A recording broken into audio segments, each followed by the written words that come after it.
questo è un territorio che è devastato da una insicurezza quotidiana, dello sviluppo di una rete viaria davvero che fa pena, roba da terzo mondo, da un trenino del Far West, da tutta una serie di accadimenti anche luttuosi che hanno portato incidenti gravissimi nelle strade anche recentemente, quindi vuol dire che c'è un sistema stradale che è altamente pericoloso. Tengo a precisare che vengo qua non a rappresentare solo il Comune di Borticali, ma tutti i sindaci dell'Unione dei Comuni del Marghine interessati al problema dei trasporti di questa tratta che va da Maccomer a Nuoro.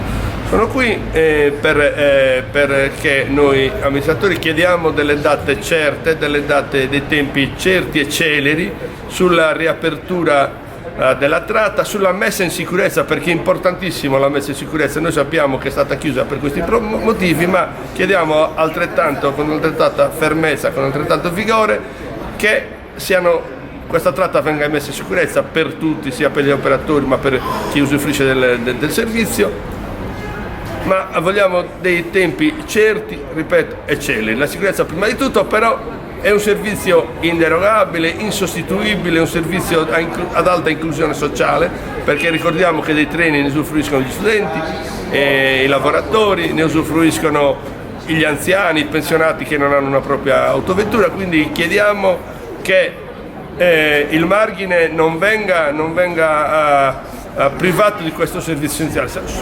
I riformatori sardi denunciano l'assordante silenzio che è percepibile in questa stazione oramai depredata del suo collegamento ferroviario fra Nuoro e Maccomer. Un collegamento che, ricordiamo, punteggiava territori in assoluta difficoltà e in assoluto isolamento. E allora i riformatori sardi vogliono richiamare le attenzioni di una giunta regionale sempre più sonnacchiosa e della totale assenza del suo presidente.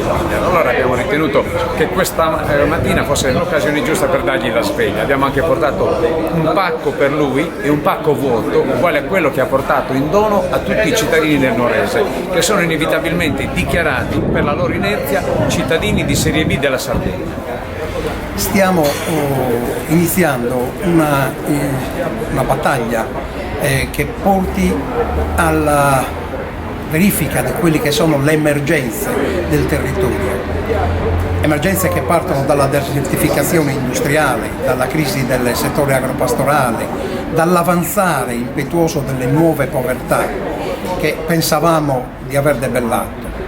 Mi interessa che tutti si uniscano al nostro grido di dolore verso questi tagli dissennati su tutti i settori. Il Marghine sta pagando in termini di sanità, sta parlando in termini di scuola, sta perdendo in tema di trasporti. Quindi chiediamo che il Marghine non venga abbandonato a se stesso. È una regione storica, una regione di certa importanza, è una regione che merita rispetto e che merita servizi di base.